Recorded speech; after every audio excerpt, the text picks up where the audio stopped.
their family, hang with the there. How much are madness, hang with all kinds of mental disorder. But for the ones who are the pioneers, the coordinators, the leaders, the well-trained criminal called Chike Dozie and the rest of them, what these guys did is unforgivable. When the time comes, Biafra have to call them to the table and they must give account of the action. Yesterday, Ikenga was releasing the picture of the people he called the criminals. And Ikenga came up yesterday and he said that Igbos have to come together and team up and join His Excellency Bola Ahmed Tinubu, join force with Nigerian police, Nigerian military, to flush out the #1 criminal and the #1 thief person in Igbo land. And the picture he released were not Fulani. He released the picture of Igbos. The first one was Gosife's picture, Methuselah and the Darlington. Look at these men called themselves Igbo, doing the work of the enemy, using the enemy's vocabulary, calling their fellow Igbos a criminal and a thief person. The question I want to ask them is, who are they working for? Are they working for Igbos or are they working for the Nigerian state? The enemy of Ndi Igbo? Or are they working for Ndi Igbo? The answer is no. They are working for the enemies of Ndi Igbo. And the gullible ones who are listening to their garbage, who are buying their bipolar and ignorant claim, who are following their group, I believe that they have something wrong with them. Some of them were born with a half-cell brain. I will tell Biafrans, stay away from these men, these ex-DOS. They are out there to destroy our land. They are out there to bring enemy into our land. They cannot blackmail Mazi Nnamdi Kanu because Mazi Nnamdi Kanu is beyond blackmail by such group. He has transitioned into a level that they cannot touch him with their blackmail. Mazi is being discussed worldwide in Israel's parliament, in American Senate House, around the world. So their blackmail came a little bit too late. All they can do is to continue with their rhetoric and the blackmail, just like Methuselah said, give them a month or two, they will be no more to be found. You will not see them anymore. Does not mean that the activity or their sabotage and their distortion will not be remembered. We're going to remember it when the time comes. So my message to Biafrans, do not be afraid. Do not lose your hope. In every struggle, there's always going to be a sabotage, and they're going to come sometimes when it's too early or when it's too close to get our freedom. Mazi Nnamdi Kanu remain resolute, remain our leader. Thank God for Methuselah, Gosife, some of our sisters who are working so hard to debunk all these blackmailers. And I'm so blessed to be a Biafran today. Thank you so much. Johnny 400, I thank you for your work. Sister Chizzy, I thank you for your work. Even though you are busy at the monastery, you continue to fight for your people. Asadema, Igbo Amaka, you guys make us proud. May Chukwu Okiaba bless you people. He said, thank you, brother. Thank you, Achajem. Achajem is a man that took his time to make peace. Sometimes I feel, because I understand what they are playing, but sometimes I say, okay, let me, take it as he's playing a role of an intelligent man. He go to his platform, even in the presence of throwing jabs on our leader. What he's asking is all about, how do we come together? How do we move ahead from here? Can we keep these things apart and move on? They will tell him, no, stop. You don't know what is going on. You don't know what is going on. He said, whatever that have gone wrong, can we just do? And this advice is what I do expect from those that call themselves their leader, which is the ex-DOS. They never come to see how they can be able to mediate, to calm everywhere down so that people can focus. Of course, they are not working for the release of our leader. That's why they don't care. And to tell you, they not cared. Immediately they hear that they have been sacked. The following day, they wrote their own memo. Sama's office have been relinquished. He's suspended indefinitely. So they go go. In another bedroom, get carve or letter, sign and near China Samuria stamp and that is where they nail themselves. You don't touch the issue. People would have been following you now, clapping for you. But their eye open. Immediately they see you saying attacking the leader. China Samuel, go to his some of you here block me, but I have an account I used to view him. Go to his platform. One position, I'm opposition. Come to question. Hold on now. Hold on. You don't turn. Okay? So what I was saying, if you go to his platform now, people are dealing with him. People are talking to him, and those that are now talking to him, the people he left there, because those of us that have been commenting earlier on, he blocked many of us. These people were the people that didn't understand what is going on until they have realized it, and they are dealing with him. Say, Oga, we don't know you. We saw our leader and come out. We don't know you. Even as we are writing, we don't even know you, but you are our leader. So don't talk to a man that have suffering for us. So that is when the eyes of our people now open up. And these people you see here, they go to different platforms, causing havoc, creating nuisance. And when other people see the way they behave, they not generalize it. They say, look at it, the people that are looking for freedom. They cannot go and argue meaningfully. Sometimes these people that are here now that are attacking our leader, there are people that go to the other people platform. They cannot even admit that Mazi is a human being, that at least as a human being he can be able to make a little bit mistake. As a man, he is. I cannot tell you that Mazi Nnamdi is perfect. He doesn't make mistake. It is them that will go there. And when the people try to argue with them, they will begin to throw insults. And the people will now say, this is IPOB, this is useless IPOB. And we partake because we are IPOB members. So, now, yes, I say I'm on opposition. No, Johnny, don't be offended, bro. Normally, I'm supposed to transfer microphone to you.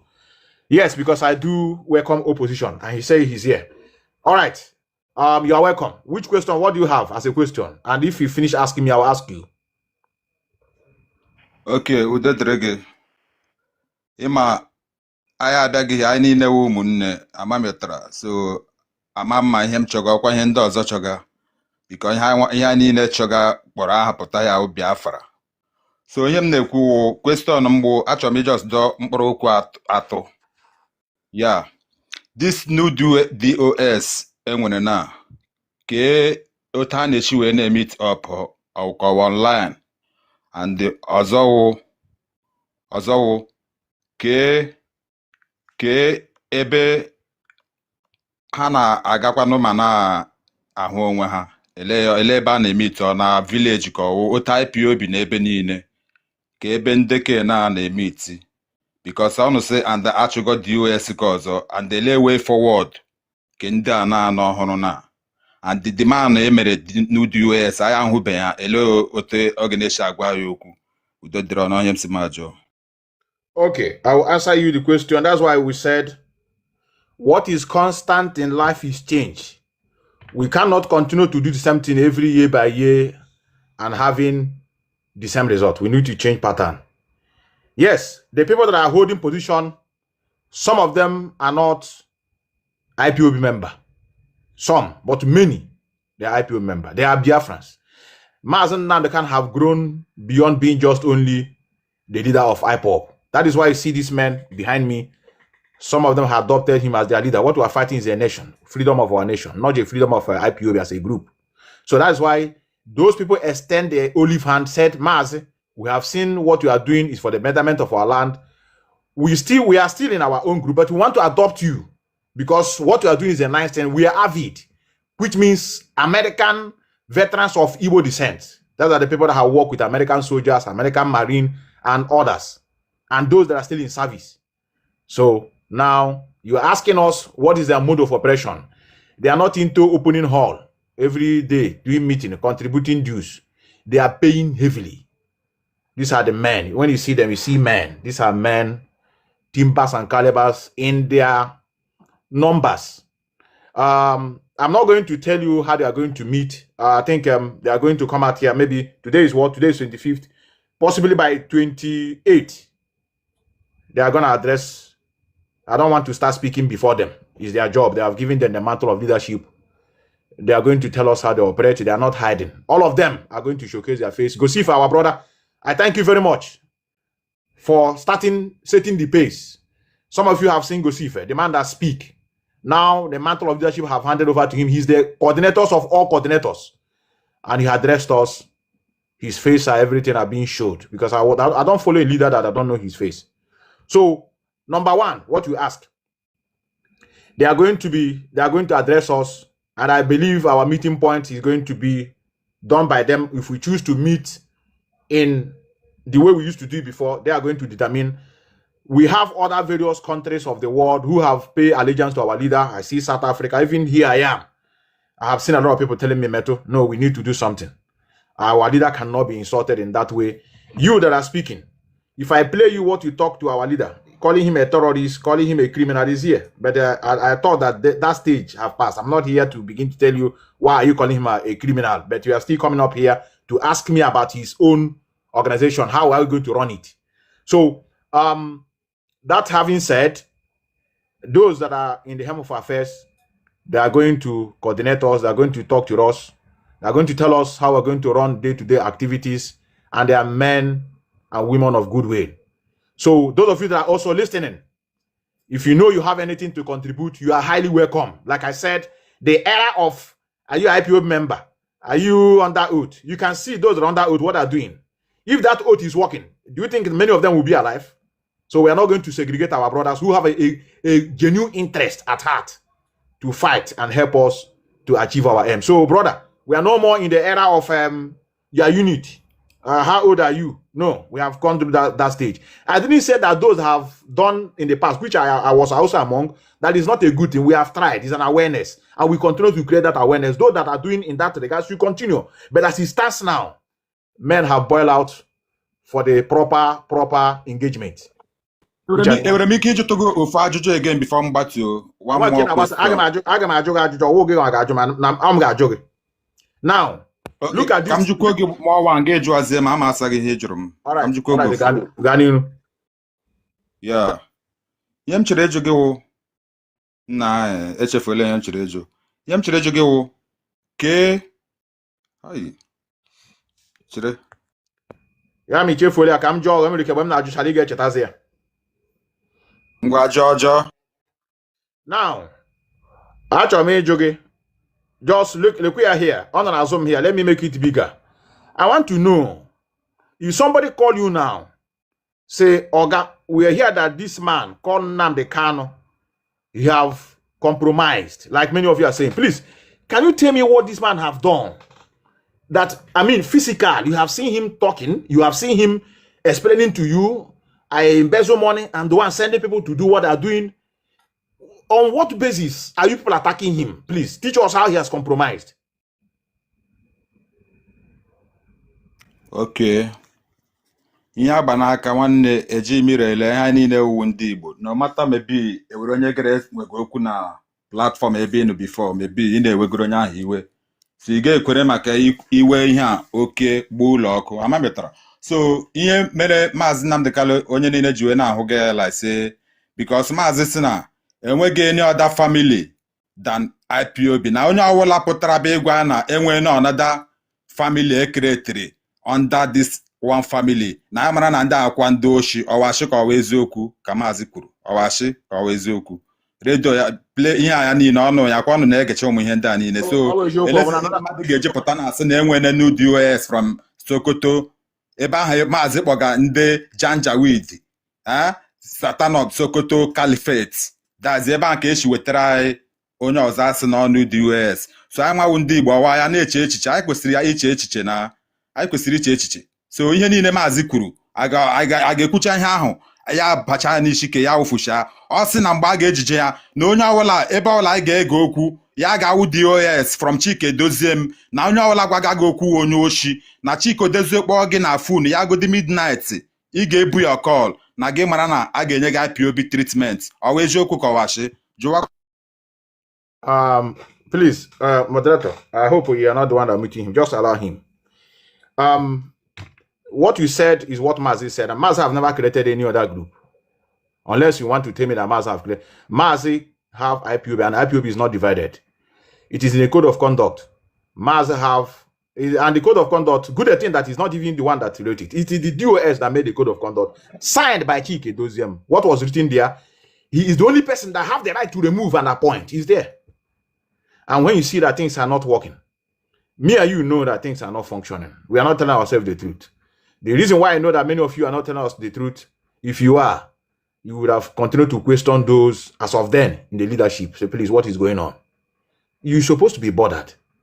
The time of invisibility have come and gone. I can't be working year to year. You tell me you are doing something. If I ask you, say you don't want to say it in the open, what are you doing for us? We have been asking questions year to year, year to year. We were told they are smart. They are working on the ground. If I tell you what they are doing, they are there pushing up. I was also told that they are, focusing and to make sure that our leader comes out. But I never knew they are working against him. Brother, let me tell you now, Mazi never created a different organization. Mazi never formed a different organization. Mazi never even told us not to listen to anyone. He said, anytime he's not around, that is DOS. And DOS and Ekuopu is not one person. There are many of them. But have you wondered and asked yourself, where are these people? Sometimes we were told they are 50. They are more than 100. Where are they? Things are going wrong. Or things are not going wrong in your own eyes. Things are not functioning. And people like us begin to question things. We are called saboteur. And today, if I play you what is here, brother, normally, I don't know the spirit that made you to come up. The way you talk to our leader, the way you curse him with the one they call Royal. See, get as an idiot. He's a small boy. If you come, you go carry slap, bring him down. You are the one that talking. And some of you that talk, hide your faces. You cannot come out openly like we talk and speak boldly, so that we know that men are talking. No matter what this man have done to you. That's why I ask you, what has that man done to you personally? You can see that there's nothing. If I ask you now, what has that man done to you personally? It's okay. Okay. Make I tell you what he done to me. Make I talk. He done something for me one day. We get discharge and acquit. And we discharge and acquit. Na court our own lawyers. Ya ga-achọ lawyer ndị nweterele kpọrọ these people ha ga-atọ ya mkpọrọ ihe ọwụ ihe ọchị. Abịa anyị na-alaghachi azụ na ihe nweterele discharge asị na aga anụrụ chewe na discharge ala acquit aga anụrụ na-eche ihe ọwụ reasoning. Enwetere discharge and acquit ndị lawyer kpọrọ ha Mazi ga-achịwe na court again ga-atụwa ya life imprisonment. Which discharge and acquit ka enwetere ebe ka enwetere discharge and acquit Prince, that's what they told them. I have showed the document here many times, the original document of the verdict from the court. Nothing like acquitted. It was just discharged. And the funny thing is that you don't blame them. Many of them have been brainwashed, to be honest. Funny enough is that they not even a Joffo, not even Maxwell Opera and what is his name?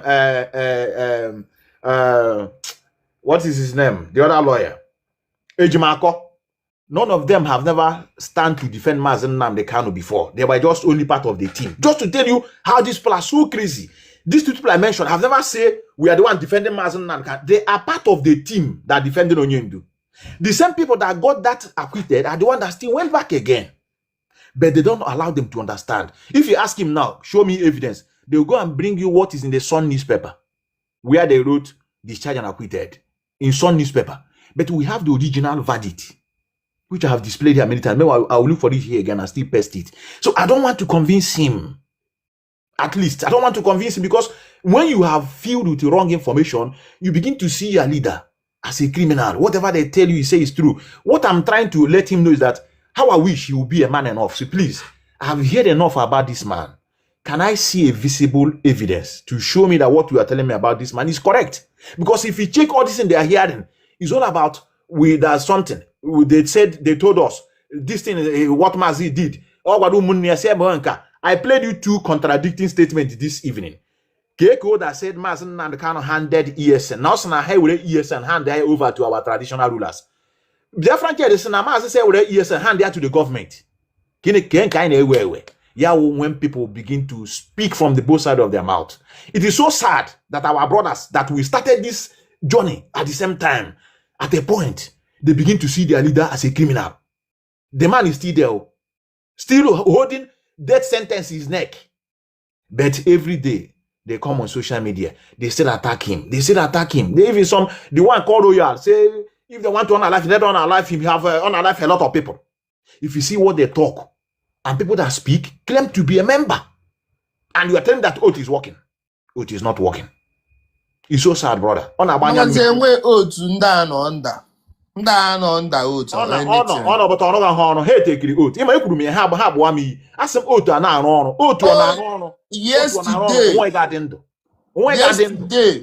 come on a platform of their franchise. In case no one their franchise in Hona, I was there.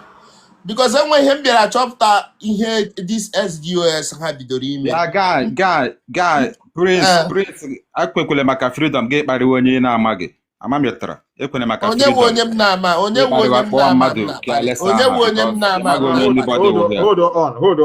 on. Their franchise Prince Will, hold on. I want to imagine God you free me, but meanwhile, Johnny, go on. Let me ask you, Johnny, go on.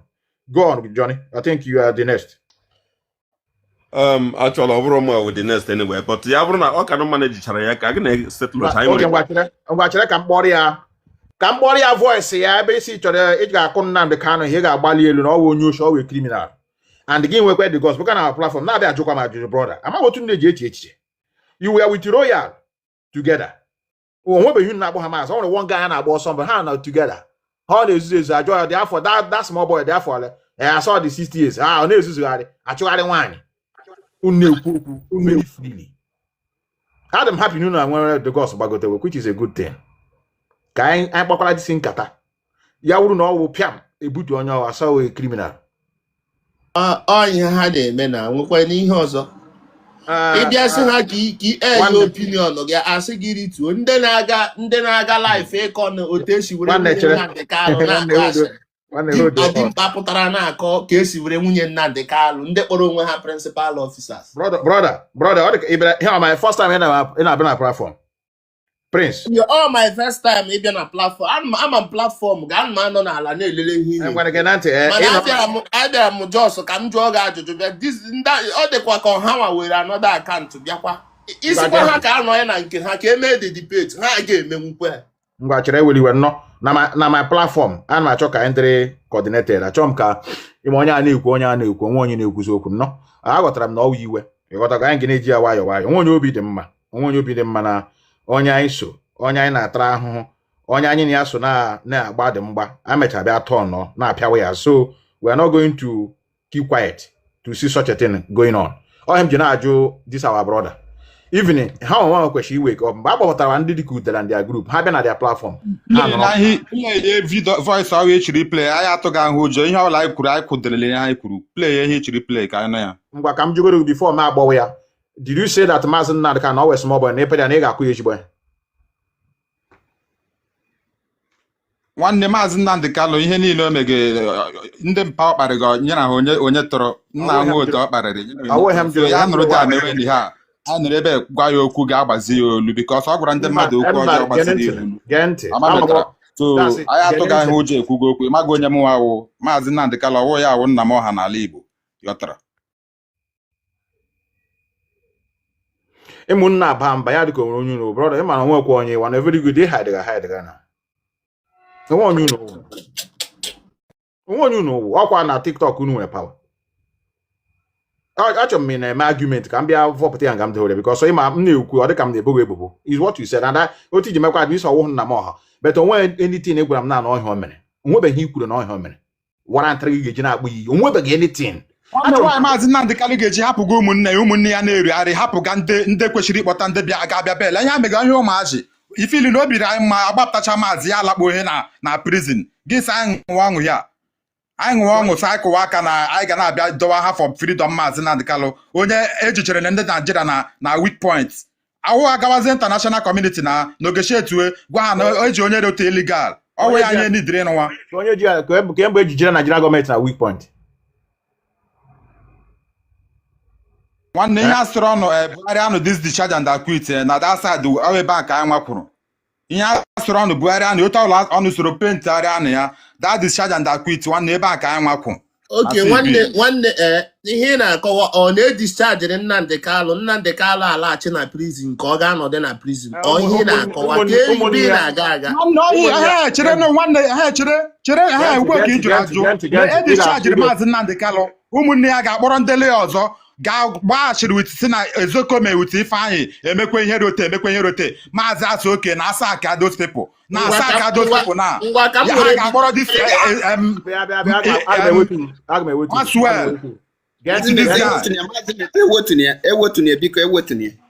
nwanne we go stand there ihe discharge and acquit anyị nwetara nwanne ọwụ nwanne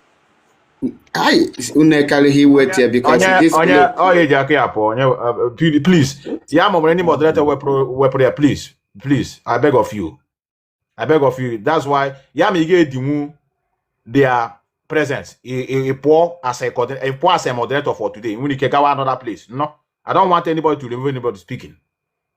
That's a reason for that. Let's more age ake apo. Haga as one. Okay, age ake apo is okay.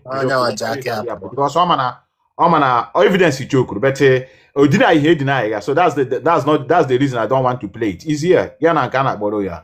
When Hana go for Mazi Nnamdi Kanu. Imagine onya na bakwanem this man o again. Yeah, discharge and acquit. And did you go that this does not reason? If Mazi na enwete discharge and acquitted, ojira ka so nwe ka ọ na-ala. Ka ụmụnne ya just ojiri ya si aga kwere anywhere na ọ continue ebe ọ nọ. Chike Dozie me nyere award 5 million. Junior na monetary 5 million. Nigeria government ku unu use na ọwụ na ọzụ law unu ji onye ndo once kwa the Nigerian government.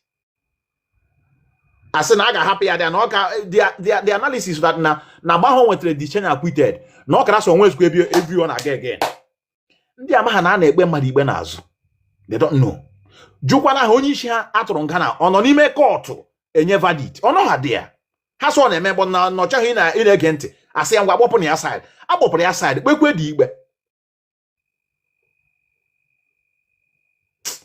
Is okay. Enwere ihe nchọbụla ịkọwa here before pụọ because achọ m ka ha na-amụta ihe ọbụla map chere onye otu ya nọ here. Ifeanyị Nwachukwu ka ihe gbagotere ka ihe iji gbagote brother.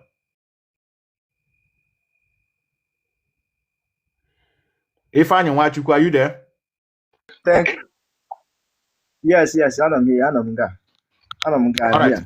So have a conversation. Can you explain to me? I will imagine challenge you. Are you can you just explain IPOB structure to the world? You know, explain good how the structure of IPOB works. You know, I'm going to put the code of conduct. So everybody can check out the KJ. What are you thinking? How it functions at least. You're going to know the highest individual in the movement is Mazi Nnamdi Kanu, right or wrong? The highest structure. In the structure. The highest, the apex, none of that structure. Or when you call our leader, Mazi Nnamdi Kanu. No. Even Mazi Nnamdi Kanu himself told you that told me. I know code of conduct now. As I'm here, I know what is in that document. Wait now. In the book now, Mazi Nnamdi Kanu the highest. Yes. In that IPOB structure. So I'm not trying working on Mazi Nnamdi Kanu no where Julonia will go. See no DOS but the highest people I again. So muna gana bona go yet go na ashike eto. Map ngwa gịnị ya nwere conversation. Ngwa chelo kan kọwale gị Mazi Nnamdi Kanu nọ na radio Biafra shi. Mgbe ọ na resolve issue ọshị gị No na unit coordinator solve your problem, get report to zonal coordinator. Na ha resolve ya ga to the national regional. Na regional ha resolve ya ga to national. Na national ha resolve here to your satisfaction, ga to deputy Europe, deputy continental rep.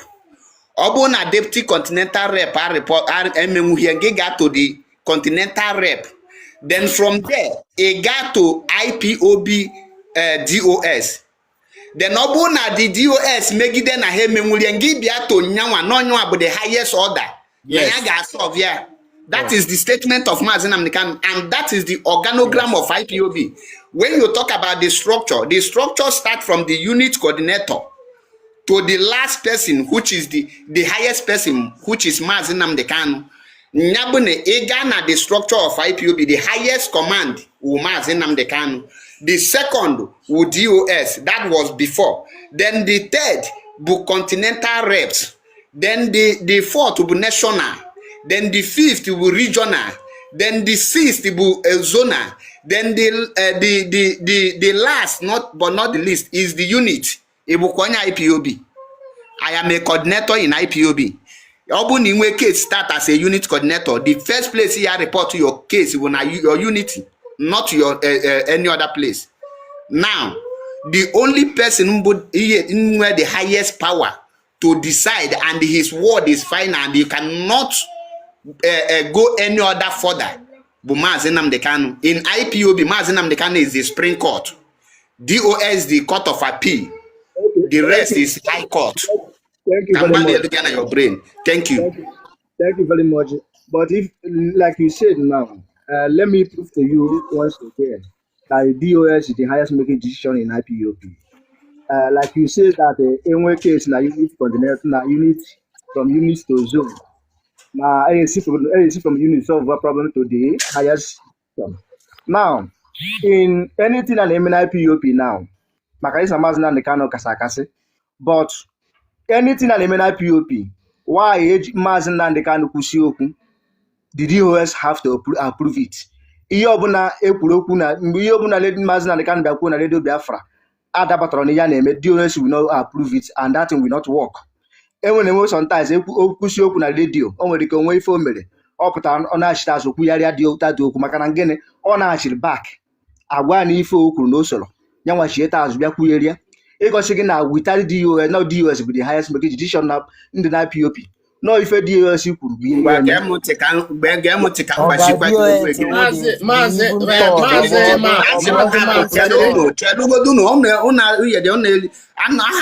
position na IPOB abụlọma nụta atọ wata. Ngwa na-ege ntị, Mazi Nnamdi Kanu abụlọ a tyrant leader. When he made a broadcast, he has an advisors that now your advisor and your advice, then you take the advice, does not mean that they are the highest order to you. I will give you an example. Every president, governors has a special advisors. What is the purpose of having special advisors? Is to help and guide you not to make mistake. That is why president can give order and later cancel it. Not that the advisor is more powerful than the president, but the job of that advisor is to make sure that not the president, the consequences and the result make amend. Now, the key because I nege Radio Biafra ije yila kwa inoria. Mazi nyelu somebody order ko jem opposed to something na Radio Biafra. Now, somebody in charge of that Radio Biafra, the person, Agwamazi, na this thing, ga contradict the organogram of this movement. No the law in line with ihe na-eme. Kowalu Mazi Nnamdi Kanu, si anya na-eke jemie. Instead of that person ezilozi ga anachiete to Mazi Nnamdi Kanu, where here the person ngwaria. Osolu the guy mewe argument, makwa no Mazi zigi. Remember, Mazi is not a tyrant leader. Nyawa ka Mazi juesi, Namadu Sigi no the whole now. You have to come back, obey him first in IPOB, obey before complain. So you in a kukita go and listen attentively. Ki aleme epota a court and join like all this your ndia ne lead. without No a problem. my cause of that problem. Eleno, Chelo can lecture you first. there's no ngolo a word of Mazi Nnamdi Kanu back here up. I get my point now. Chelo can lecture. One question can get solve all this problem. Now, Mazi Nnamdi now let me Kanu. collect you Ima first of Mazi all. Nnamdi Kanu. Let me collect you first actually, of all. one DOS question. are not advisors. They are the highest making decision in IPOP. They are not Can you just tell me there a for just to position that advise is not Mazi Nnamdi renewable Kanu. under 6 months? In IPOB, which position is not under renewable after 6 months? Can you mention 2 positions?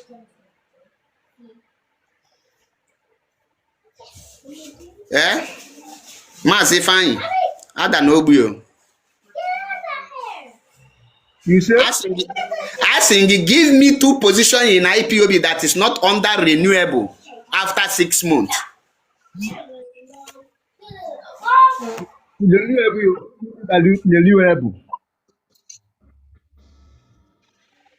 you mean by renewable? Okay, malleable renew. Okay, biko nwere ike ịchọta another word for renew n'Igbo because na English abụla asụsụ anyị.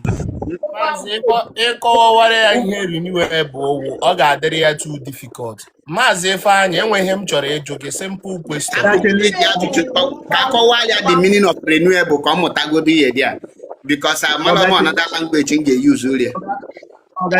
Renewable bụ onye a ga na oke enwere ịchọrọ ịkọwara. Sorry, can you mute?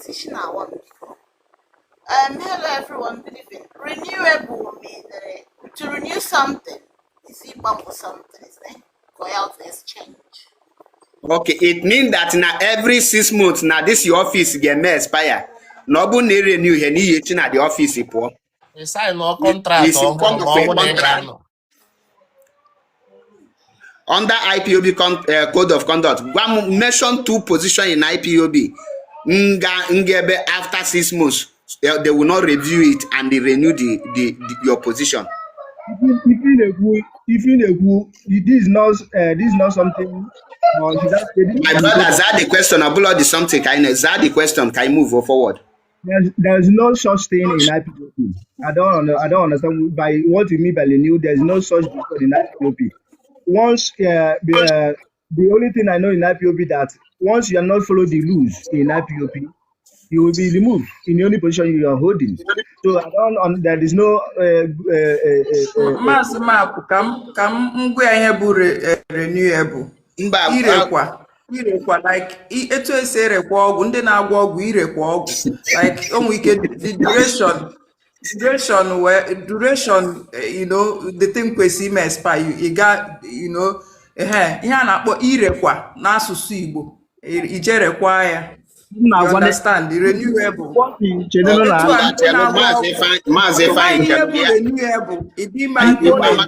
Igbo amaka daalụ ka anyị gbapịa ọsọ na a lot of people chọrọ ikwu okwu here.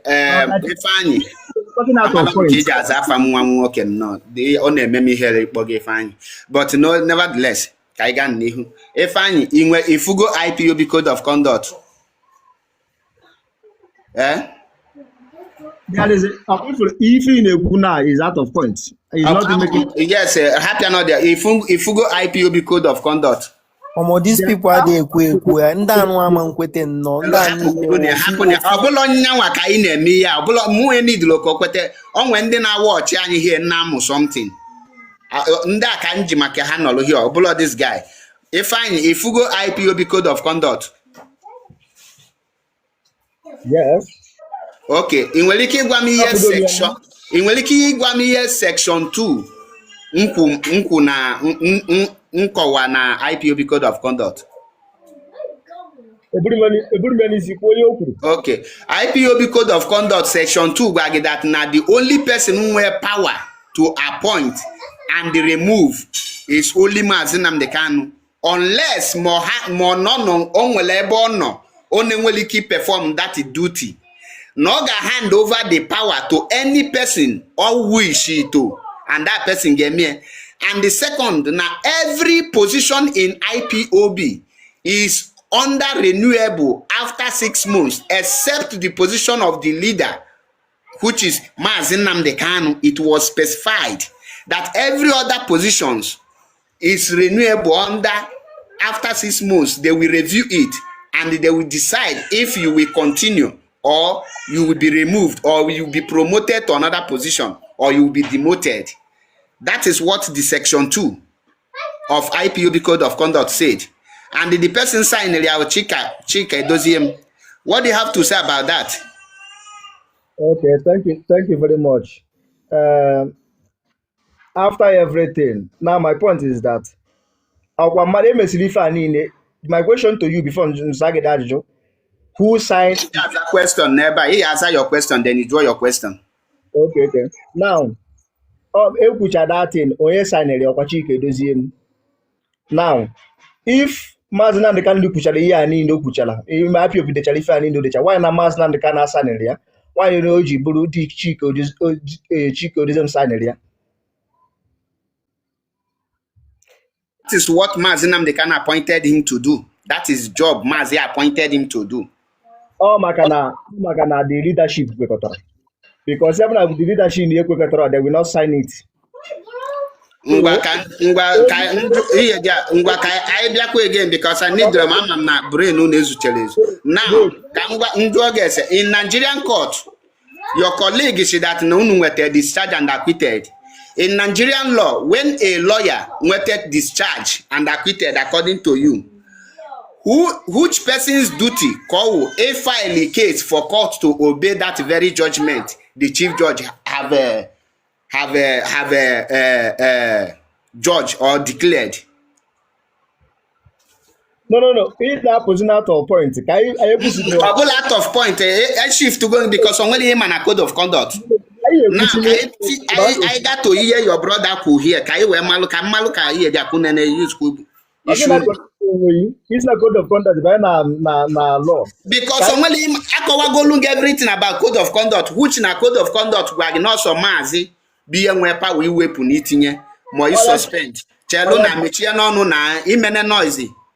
Now the code of conduct ahụ gwakwa gị no source of position Mazi the permanent na enwere any other position the permanent and na the only person who have power he renew any position na IPOB but also Mazi Nnamdi Kanu, and the only person eneme ha appoint na IPOB was also Mazi Nnamdi Kanu, and the person who everybody appoint na IPOB was also Mazi Nnamdi Kanu. In other words, everything about the code of conduct have explained itself because the code of conduct agwagogi no Mazi Nnamdi Kanu were the highest authority, which Mazi Nnamdi Kanu. So we have nothing to dwell in there again. We have already explained it. I'm nema water because all got very difficult for a shallow brain like this. What he did there. So that is why in the non comment section I in explain have on hanchani na water chagia na kowa or blog waka na kowa look water because blood lucky you water. Now I got to the main thing. Okay, your brother who here. Because such nunu wete discharged and acquitted. But here then we're jogging now as somebody in so nanding wete discharged and acquitted. Kedono would do tienya ime enwete discharged and acquitted or file law a case. He make sure compare the court and they compare the DSS and Nigeria government to follow to obey the court order. Kedono would do tie ime the thing. Before Sagan can I go conduct before Sagan can say the question now you are talking about now Mazi Nnamdi Kanu have every all to say IPOB. According to IPOB, the IPOB constitution, no IPOB Chike Oduzim sign the memo Mazi Nnamdi Kanu sign it. Or Melamada appointee or not signing or IPOB. Can you name one memo? Mazi has signed it. Mazi book instruction konenye. Okay, instruction konenye. Thank you very much. Onye na sign memo no any instruction. Konyo de can poyaka. And one person na sign the memo on IPOB. According to the code of conduct of IPOB, any person Mazi instruct to do so, we do it. That is why in Ebia na IPOB, there are some memos. No, Nolonwayo, there are some memo. Agbaimo sign. Agbaimo is not head of Directorate of State. There are some memo, some national coordinator. Nke America sign. Any person marking point is do this thing for me. You will do it because he is your commander. It's on your example of memos of Ndacho and IPOB, but they are not their signature, not their blood signature chicken. Those Mpobalogafa. Wait, yes, I was those one. If I know in I don't like to see BOB generally kind of. Generally, in Welikin memo, Ebem Chike doesn't sign his appointment. Man of him and Chike doesn't sign the deputy leader of IPOB. Nobody sacked the deputy leader of IPOB. IPOB deputy leader resigned by himself. You and cannot sack someone that resigned by himself. And the office was abolished by the power of... See that an office was abolished, not you didn't hear there cannot any election because you need the election. Now, answer my question. The office was abolished or by Mazi Nnamdi or by DOS. By Mazi Nnamdi Kanu. We remember who as Mazi Nnamdi Kanu be area for Chike Doziem. When a big Chike Doziem name there. Okay, let me tell you, the indigenous people of Biafra, under the leadership of Mazi Nnamdi Kanu, have decided to abolish the office of the deputy leader. You can never ever see anything Chike Doziem Nonyo Amelie. The indigenous people of Biafra, underline that word under the leadership of Mazi Nnamdi Kanu. Signed by who? Mazi signed by who? Now, that memo now, only the memo got signed is here, which is Chike Doziem. Now, the reason Chike Doziem just signed here, because at that moment, none knew about the head of the Directorate of State, Mazi Gwarianya Meya. Now, can you ask the question? The appointment of Chinasa Nworu to become a member of DOS, was it signed by Chike Doziem? You say? Can you show me any memo of any appointment as a member of DOS? Chike Doziem signed. Only one, not two. No. And tell me why he did not sign any appointment. Come again. Hello? Can you show me? You got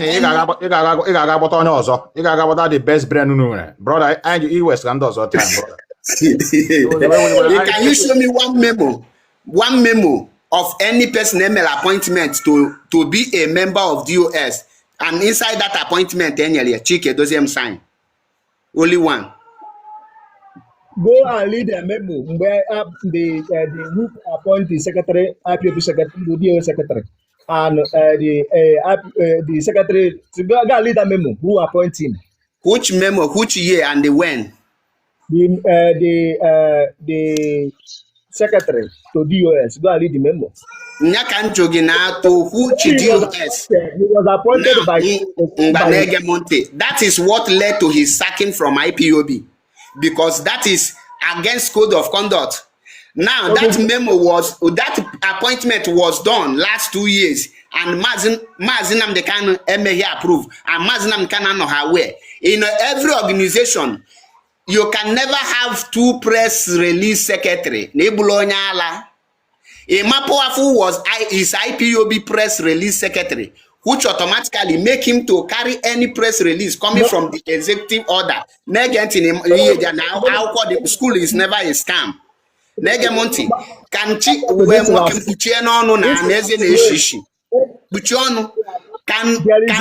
a movement have two press secretary at the same time? Happier. Leave him. Because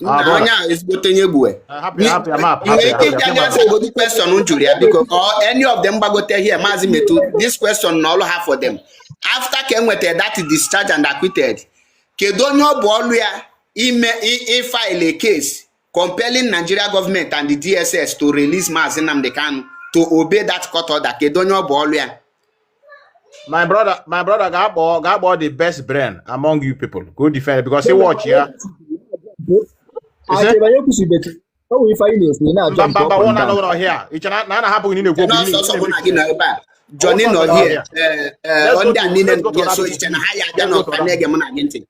Now, because yeah, they continue on because.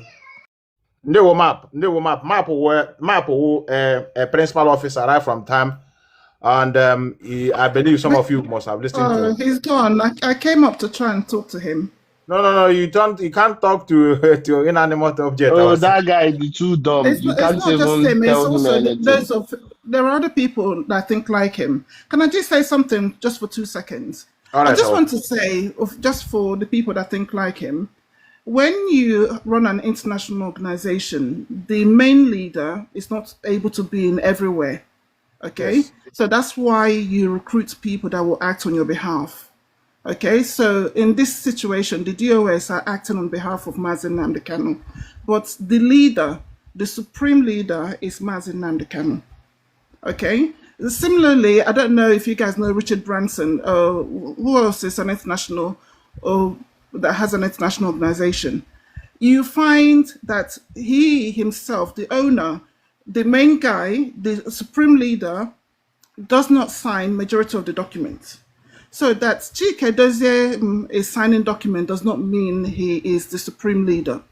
The supreme leader directs those people he employs because he's not able to be in everywhere at all times. And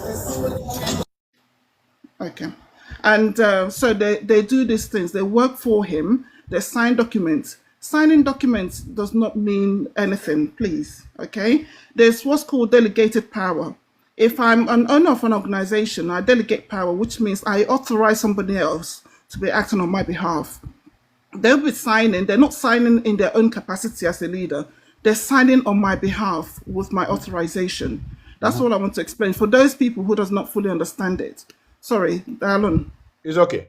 I'm going to also, our sister, you have tried your own to highlight whether he will understand or those of the like minds. I have my own memo, the one in my own who they play the show. Here was suspension they gave me. I will have DOS signing. On your signing, our national coordinator of Austria. I was signing. I won't have the DOS. Now, memo can be signed by any person delegated to do so. Probably they must have called DOS. Okay, you that are the national coordinator in Austria, you have to sign it. He's the one that writes. His name is here. nnamdi. Look at it here. I name our own. No. I'm not here. Many of you will literacy. I understand. And I ain't bally. Now, because you the intelligent abatala nature, you know when also you are also part of us. Come on, gonna behind. Good.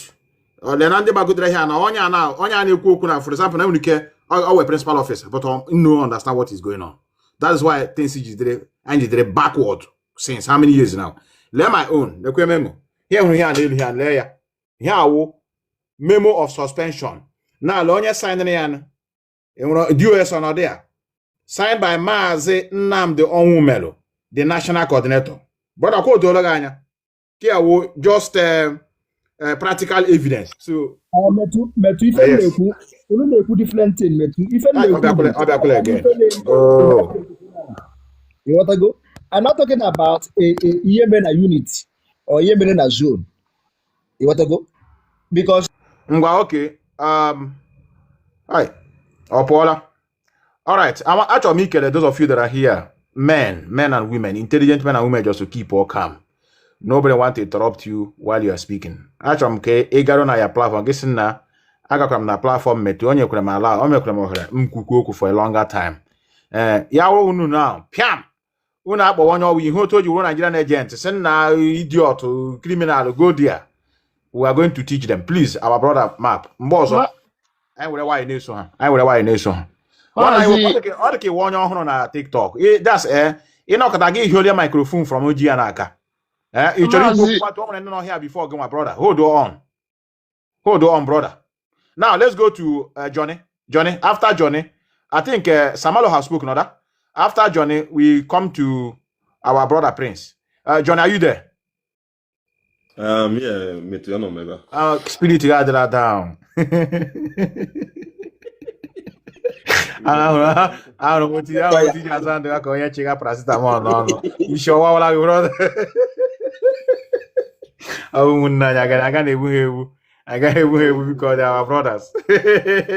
I have got a hack hand, she can have like I have got a I have got a it's sad. Anyway, I'm happy that Map was able to, all the questions Map Nigeria on when corners, but then we'll see Anaka because people know the comment section already. How I go that now. But the problem not there now about that. Yabru na-echeke enyo ọfụma, echeke ya ọfụma. O nwere ike ebe ọ nọ ugbu a na o nwere ike one of the coordinators, I don't know. It might be. O nwere ike one of the coordinators, I don't know, but it because many of them na-ekwu okwu now, some of them, under just maybe were a position were enye. And icheke, most of these people, nge bido from the media. Oh God, I believe the competent people ne remove her from media. Make as they were media. We're this kind of individuals. Okay, Marat, no when he hand abunobi. Because na ha choke can dia home my name, can dia home their challenge we ha. So him actually succeed in a one or ni hobble name. Ya but that anybody when he can, he can go to na joga juju na maybe na challenge to go son ha na bazigolu. Ị ga-like iweta ndị ahụ isi brain ha na-akpọkọ ha ọfụma were gbawa onwe gị round so that ihe ọbụla ị na-eme ha esoro gị na-aga. This is one thing chọpụtara mere na-eji wele the competent hands nọ na media before na-asa aka ha ncha niile na-asa ha because those competent media ndị ahụ the personnels dị in charge of media oge IPOB bidoro under Mazi Nnamdi Kanu. These were people which the Nigerian government was even complaining so that IPOB media are too powerful. They went to the White House, they went to the radio, they went to the BBC, complaining to them that this IPOB media, that these people are impenetrable because these men were under Mazi Nnamdi Kanu and they were doing the needful and they were hitting the Nigerian government very, very hard. Just like what MAP is doing now. This is exactly because most of those Nigerian representative media, they cannot be able to answer any question when IPOB media is throwing those questions to them. And because of that, they went and confirmed and said that IPOB media is too powerful. Now, what happened after they kidnapped Mazi Nnamdi Kanu? Now, China Sanwo-Olu, Chike Doziem, and the so-called SDOS members, they don't want those brands that is very hot, that are very hot, to be challenging them. So what did they do? They start blackmailing those individuals. After blackmailing them, what do they do? Now, I don't know. So after challenging those people, what do they do? They now start blackmailing them and remove them from their position. This is exactly what happened. And what did they do? They went and brought this kind of individuals. That's now putting them in a position that they cannot handle. Because now tell me, even somebody like Keke Water, that no one is and imagine only who a national coordinator.